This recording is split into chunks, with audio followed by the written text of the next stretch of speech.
अफसोस तो इसी बात का है कि मुद्दों पर सियासत नहीं है। अरे ये मुद्दा है, ये मैं अपनी जबान खोलना चाह रहा हूं, क्योंकि आज देश में मुद्दों पर चर्चा नहीं है। राजनीति इतनी नीचे स्तर की गिर गई है कि देश के प्रधानमंत्री उठकर अजीबोगरीब बातें करते हैं और विपक्ष जो है वो उनके जाल में फंसा हुआ है। आज आम आदमी की तो बात हो नहीं रही। उसकी थाली महंगी है, उसकी रोटी महंगी है, उसकी दवाई महंगी है, उसका रहना महंगा हो गया है। वो तमाम चीजों को हर चीज पर बोलेंगे, मदनी जी पर नहीं बोलेंगे। शहजाद पूनावाला जवाब। फहीम बेग साहब, क्योंकि आपने मुद्दों की बात की है तो मैं आपसे पूछना चाहता हूं, अभी आपने महंगाई की बात की, आप मुझे पिछले महीने का महंगाई दर बताइए। सबसे लोएस्ट था। आपके 50 ट्वीट और 50 रेजोल्यूशन उठा दूंगा ना एआईएमपीएल। अब बीच में नहीं साहब, बीच में नहीं, आपने लंबा बोला। सर मैंने आपके बीच में नहीं बोला। ना पसमानदा हूं इसका मुझे अशराफ समाज कोड़े ना मारे, अशराफ समाज कोड़े ना मारे, मुझे बोलने की आजादी। नाविका जी देखिए, एक पसमानदा बोलता है तो कैसे चौतरफा हमला होता है। प्लीज बेग साहब, मैंने आपको बहुत समय दिया, तब आपने कोई जवाब नहीं दिया। अब आप सुनेंगे जब शहजाद अब यही है, ये सैयद मानसिकता है, ये बोलने नहीं देगी मुझे, पसमानदाओं को कुचलेगी, बोलने नहीं देगी। अब मुझे आप 50 आपके पिछले रेजोल्यूशन उठा दीजिए। अरे भाई अश्विनी मिश्रा, आप कहां से सैयद और अशराफ और पसमानदा के बीच में आ गए? आप क्या है? अब रुक जाओ भाई, अब सुनिए।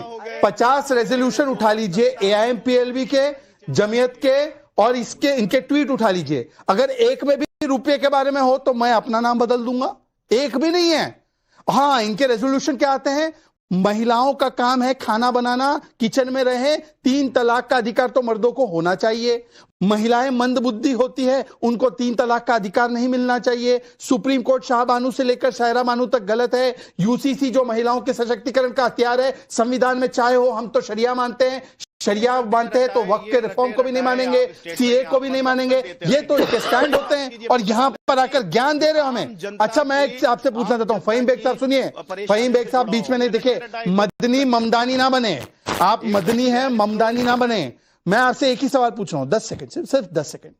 मदनी जी का एक बयान बता दीजिए जहां पर उन्होंने कहा है कि हिंदुओं के खिलाफ बांग्लादेश में नरसंहार हो रहा है, इस्लामिक जिहाद हो रहा है। एक। अरे भाई, ममदानी कहां से आप तो बहुत ही पीस और अमन और शांति के दूत है ना। You are the ambassador of peace. जो धर्म के मजहब के नाम पर काटा जा रहा है हिंदुओं को, सीए का विरोध आपने किया।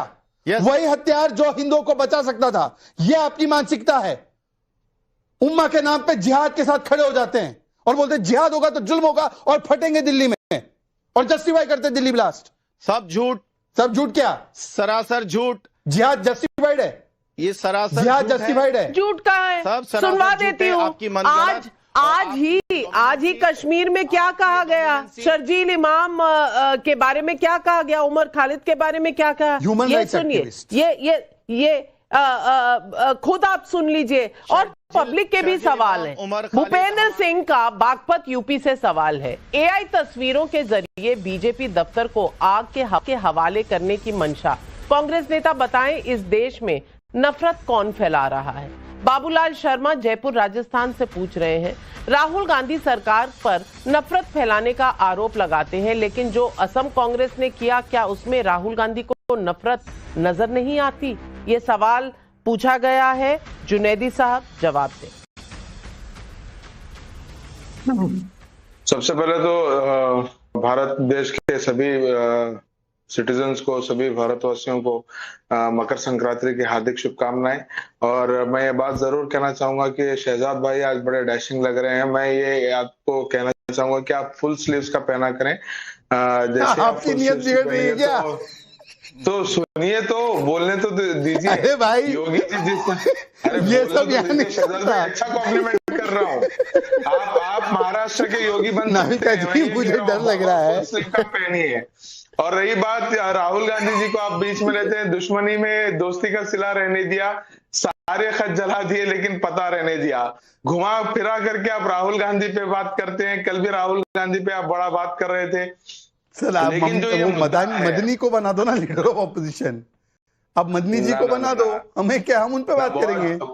मैं रिकमेंड करूंगा कि बहुत जल्द जब आपकी सरकार गिरेगी तो आपको लीडर ऑफ अपोजिशन बनाया जाए। जब कांग्रेस की सरकार होगी तो आप ही उसका विरोध करें। हमें तो बना देगी कुछ बीजेपी, आपको तो केवल इस्तेमाल कर रही है कांग्रेस। कब तक इस्तेमाल होंगे? यही तो बीजेपी भी करती है। नहीं, ये देखिए अब मदनी जी भी बोलने लगे हैं कि आप तो इस्तेमाल हो रहे हो ना। मदनी जी बोल रहे हैं, कांग्रेस को बोल रहे हैं, ठीक है, अच्छी बात है, वो उनका दुख होगा, वो अच्छा उनका दुख होगा, खुश नहीं। अरे बताइए वो दूसरे साहब की शक्ल बताइए, देखिए ना नहीं वो अपने दुख बोलने तो दीजिए शहजाद भाई। अच्छा बोलिए शहजाद भाई बोलने तो दीजिए, आप मॉडरेटर मत बनिए। मदनी जी ने जो कहा है वो उनको लगता होगा, वो कह रहे होंगे, कांग्रेस को जो लगता है वो कांग्रेस करेगी। अगर इंट्रोस्पेक्शन की जरूरत है, अगर वाकई में कांग्रेस को अपने आप में काम करने की जरूरत है तो वो करेगी। आपको नहीं लगता, कर्नाटक आपको नहीं लगता कि इंट्रोस्पेक्शन की जरूरत है? आसाम कांग्रेस ने जो ट्वीट किया था उसमें आपको कुछ गलत नजर आया, हाँ या ना? कर्नाटका में रिसेंटली, आसाम की बात कर रही हूँ, कर्नाटका काहे जा रहे हैं भाई? तो मैं पहुंच रहा हूँ नाविका जी, थोड़ा टाइम लगता है। कर्नाटक ट्रेन से जा रहे हैं क्या? आजकल तो बुलेट ट्रेन है। तो मैं, हाँ वो ट्रेन हमारे यहाँ पहुंची नहीं है। नरेंद्र मोदी पता नहीं कहाँ बुलेट ट्रेन चलवा रहे हैं, हमारे पास तो है नहीं। तो कर्नाटक, आप बुलेट वाले हो, ट्रेन में तो नहीं है। आप भी वही है सर, पसमानदा आपने अभी अपने आप को कहा।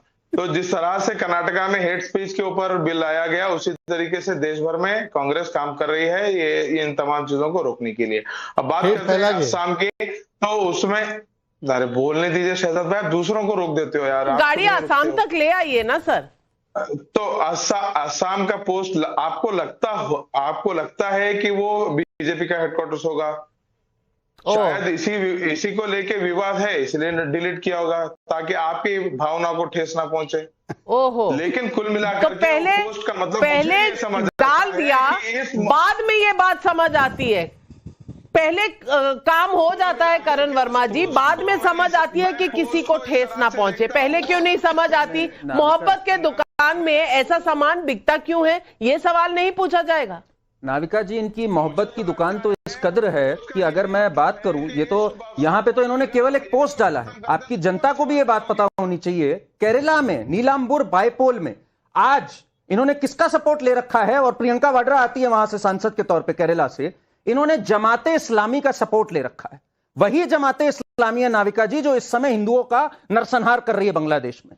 तो अगर कोई भी इस पे घरियाली आंसू बहाता है ना कि हिंदुओं के साथ क्या हो रहा है बांग्लादेश में, जो वहां कर रहे हैं जमाते इस्लामी, उसकी भारत के चैप्टर से इन्होंने सपोर्ट ले रखा है नीलंबुर बाइपोल में। और कश्मीर में, जहां एक राज्य जहां पर बैंड है, वहां पर ये सब साथ आ जा रहे हैं कि इनमें से बैन हटाओ, बैन हटाओ। और पिनरई विजयन इनसे बोलते हैं फ्लोर ऑफ द हाउस पे, तो वीडी सतीशन कहते हैं अरे मेरे को मानना है अब ये सेक्युलर हो चुके होंगे, अब इतने भी कट्टरपंथ पे नहीं उतरे हैं। ये तो हालत है, जहां कोई कट्टरपंथ इनको दिखता है, कट्टरपंथ इस्लाम, ये वहां पर जाकर अपना वहां पर अलायंस बना लेते हैं। चाहे कभी फुरफुरा शरीफ रहा हो, कभी बदरुद्दीन अजमल रहा हो, कभी यहां पर हो जैसे नीलंबुर बाइपोल में है। ये सच्चाई है कांग्रेस पार्टी की, कथनी में भी करनी में भी सिर्फ और सिर्फ नफरत है इनके। मैं अश्विनी जी आपसे पूछना चाहती हूं पब्लिक के सवाल। आनंद प्रकाश कोलकाता से पूछ रहे हैं, संविधान बचाने का दावा करने वाले हमेशा मोदी विरोध के चक्कर में नफरती बात क्यों करते हैं? मोहम्मद अकरम का अलीगढ़ से सवाल है, मौलाना मदनी देश के ऐसे हालात के लिए कांग्रेस की नीति को जिम्मेदार बता रहे हैं, क्या कांग्रेस मदनी के बयान से सहमत है? जवाब दें भाई। नाविका, अभी बड़ा हाय तौबा हो रहा था कि मोदी जी के गाली दी जाती है, मोदी जी को मारने की धमकी दी जाती है। राहुल गांधी के बारे में क्या क्या बयान दिए गए हैं उनके कैबिनेट मिनिस्टर ने, उनके स्पोक्स पर्सन